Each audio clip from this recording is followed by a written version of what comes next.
Sir, I rise in support of this bill. This bill discusses the future of India's most prestigious science and technology institution. And I'm sure that after the smooth passage of the bill in both Lok Sabha and Rajya Sabha, the families and students of Tirupati, Palakkad, Goa, Dharwar, Bhilai and Jammu will see a long pending dream of theirs come true. And I wish everyone the best. So when we talk about the institutions of national importance, one of the implications is that they are able to confer, they are able to award their own degrees. This act is an act of parliament and was set up in 1961. I agree with the Honourable Minister that often in our approach towards education in the past, we have focused on quantity and numbers, whether that is number of schools, number of colleges, number of students, number of teachers, and we have achieved a fair deal in that. Our literacy rate at the time of independence was close to 50%. It is now close to 75 to 76%. But now, as the Minister pointed out, and this has been part of the educational debate over the last 6 to 7 years, that the focus must be on quality. What do we mean by when we say quality? That whatever the students are listening in their classrooms, they're able to understand, not just repeat it at the time of examination. When we talk about quality, we mean the quality of research. A school or college or university is not a place where only degrees are awarded to students, but also knowledge is created. So knowledge being created through research.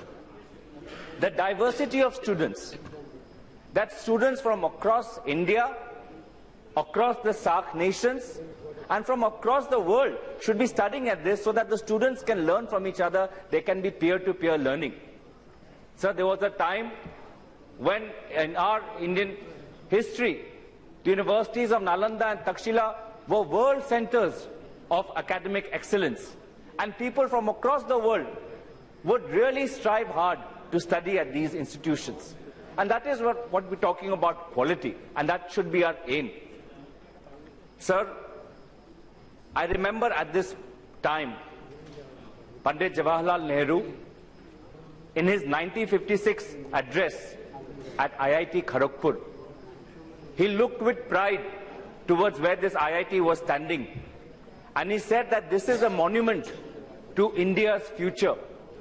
This institute represents India's urges, and this institute in the future will define India's leadership.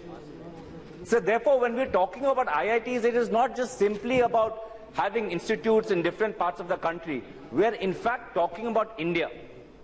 And sir, in today's world, if there is one country and one society which puts the ultimate priority and emphasis on education, it is that of our country, India.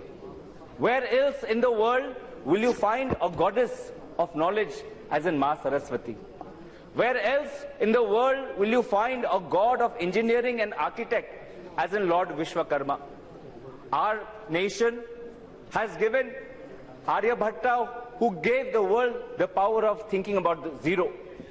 Our nation gave the world of Ramanujan, who inspired the world of mathematics. Our nation gave the world C.V. Raman, who inspired the world with physics. Our nation gave the world of late APJ Kalam, who talked about nuclear as a peaceful method of development.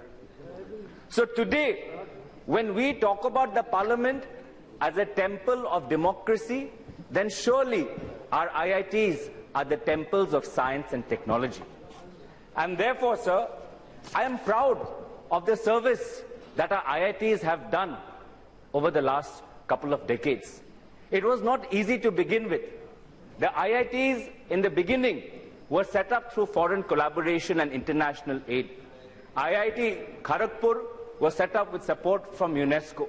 Various IITs were set up with support from Germany, the former Soviet Union, the United States, United Kingdom, and we are thankful of the aid of those countries at that point of time. But the first IIT, which was indigenously developed by Indian academicians without any foreign collaboration, I am very proud to say, is IIT Guwahati in the state of Assam. Sir, and over the last couple of years, in a very short span, the IIT Guwahati is ranked in one of the top 100 universities in the world, which are of less than 50 years in age. And I'm very proud to say that fact.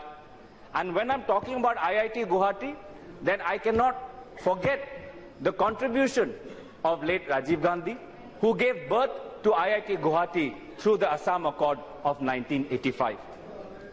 Sir, we're talking about science and technology. And if there is one primary factor behind a globalized world, behind a rapidly changing world, is that of technology.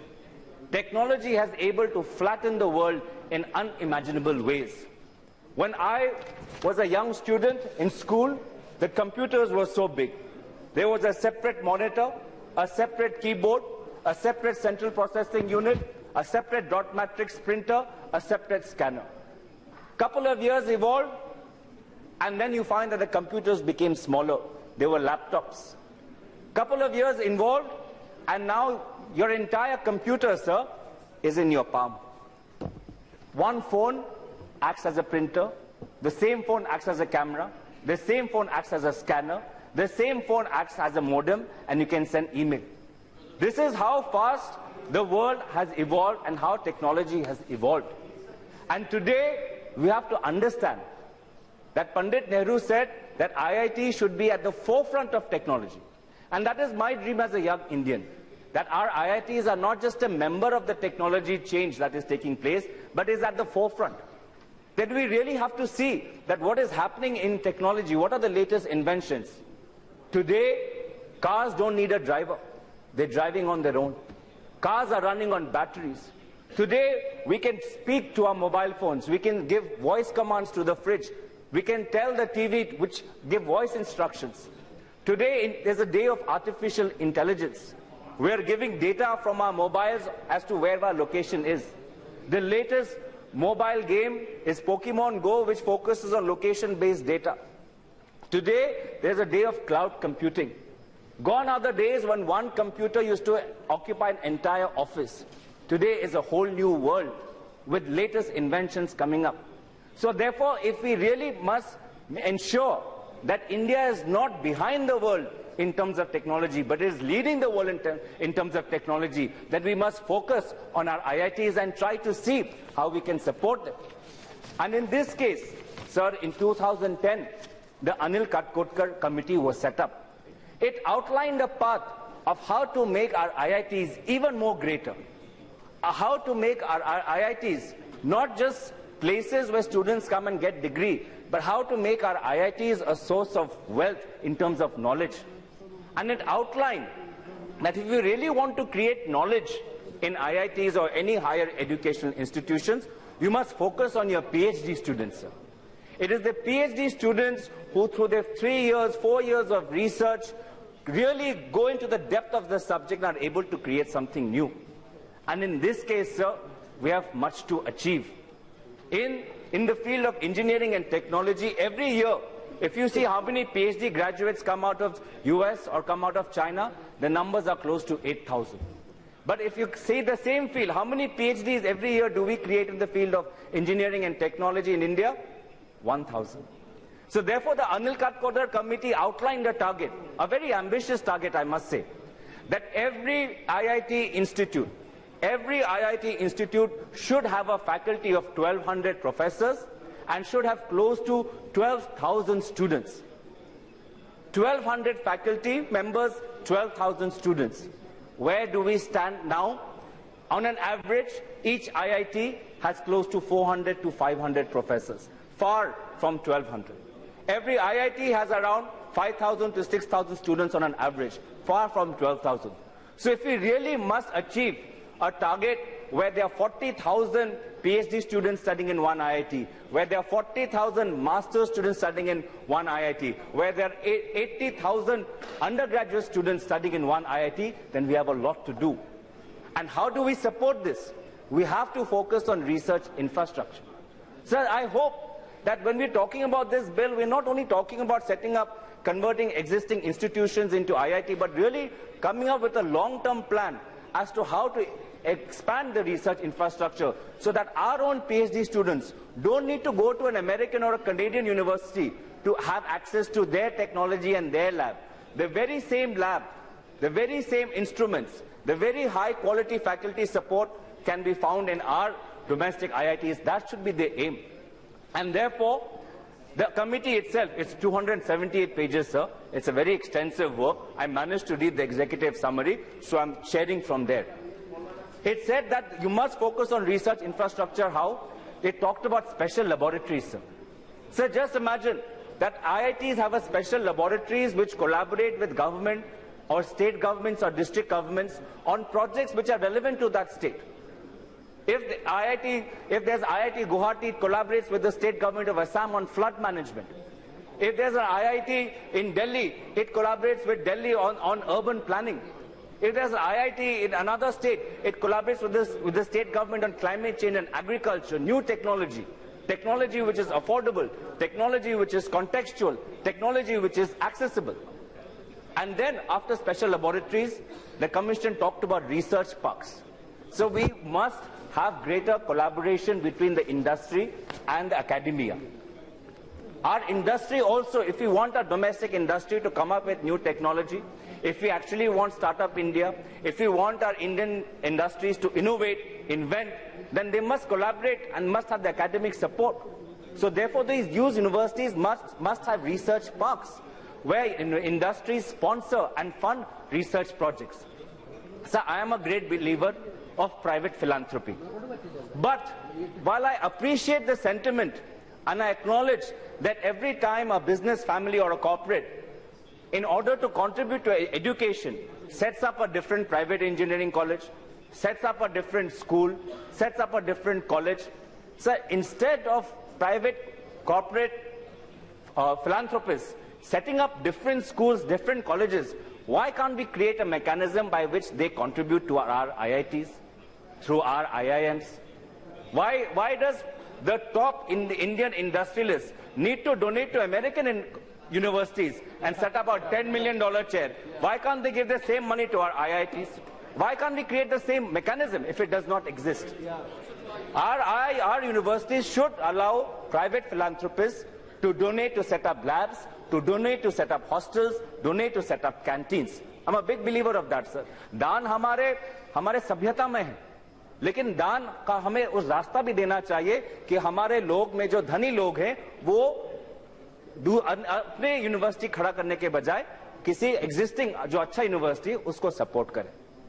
Sir, lastly, अगर ये सब करना हो तो सरकार और IIT के बीच में जो एक रिश्ता है वो इस रिश्ते को सुधारना पड़ेगा. सर, कभी कभी ना अनजाने में रिश्ता खराब हो जाता है. The relationship turns sour and then we get into a relationship of conflict between an IIT director and somebody and the ministry, or between the IIT council and the UGC.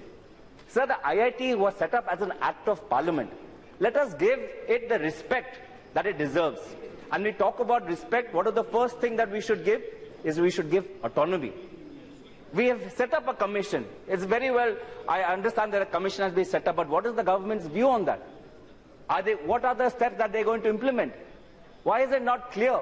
Why is it not transparent? How are they outlining? Yet we hear astonishing news that instead of thinking about what is the future of IIT, what new laboratories will be set up, we hear what food will be served in the canteen. Sir, how is that a reform-based approach towards IIT, sir? So we need our IITs to be given the maximum support. Maximum support. And for that, sir, I appreciate that if in our times, in the UPA government, when we really wanted to initiate a bold technology project, such as the UID project, such as the Aadhaar project, we created a separate department of UID and got someone who is well experienced, got someone from industry background to set up. And you saw that within a short span, the Aadhaar was enrolled And this government, the current government also wants to now use that benefit of the technology platform. Only now. But why can't we do something similar? Why not we have a council headed by someone, a specialist from the world of academia, who can act as a bridge between the government and the IITs and really formulate a plan with annual milestones and achieve it. Sir, I am only saying this because I feel that our students are not getting the support that they need. When I travel to foreign universities or meet professors from the best universities, they say, PhD student in IIT, very smart, very brilliant, very good, very hard-working. But then what are we doing with our students? We're increasing their fees. Their fees was initially 2 lakhs, 2.5 lakhs. This government wants to now increase the fees to 4 lakhs. How is that possible, sir? If you really want to expand the infrastructure of IIT, please give the money yourself. Don't raise the money from students, sir. Yeah. These students come from very hard-working families. Their families and their parents work really hard. Yeah. As it is, they spend so much in the years preceding the IIT entrance exam because they have sent their students to coaching institutes. Yeah. Earlier, coaching students used to prepare for IIT from class 10, class 11. These days, they start preparing from class 8. So from class 8 to class 12, they're spending close to 1 lakh on cracking one examination. So already before they've paid your IIT's tuition fees, they spend close to 7 to 8 lakhs just preparing for the exam. And then after getting into IIT, you want to increase the burden and increase their fees? That's not fair, sir. That's absolutely not fair. We demand that the fees should not be increased. Yeah. Rather, the government should give more scholarships. Rather, the government should give more hostels. Rather, the government should ensure that students from all backgrounds, especially those who come from a poor background, irrespective of their caste or community, get the utmost attention and respect. Sir, these students are under tremendous pressure. To crack the IIT exam, sir, there are not enough IITs. So there are so many applicants, and finally when they enter, they are already suffering under tremendous pressure. And therefore, they need counseling. Counseling should be a very important part of our IIT educational system, sir. It's very sad when a bright young life is lost because somebody committed suicide. It is very sad that when a bright young life is lost because of the academic pressure and the depression that comes after studying in IIT. We must offer more counseling support and student support. Sir, in IIT Guwahati, there was a case in 2014 of a young boy, Tushar Yadav. That boy died under very mysterious circumstances. Yet the parents of that boy are still running from one door to another, asking for clarity. What happened? They thought that their future was secure after Tushar got entrance into IIT, but no, their future was dashed. What is the truth? I hope that this debate will talk about the pressure on children and academic-related stress as well. Sir, lastly, I agree that this bill is good, but yet we need a greater public debate on our temples of science and education. We want these temples to be producing scientists who are leading the world, producing scientists, thinkers who change the world.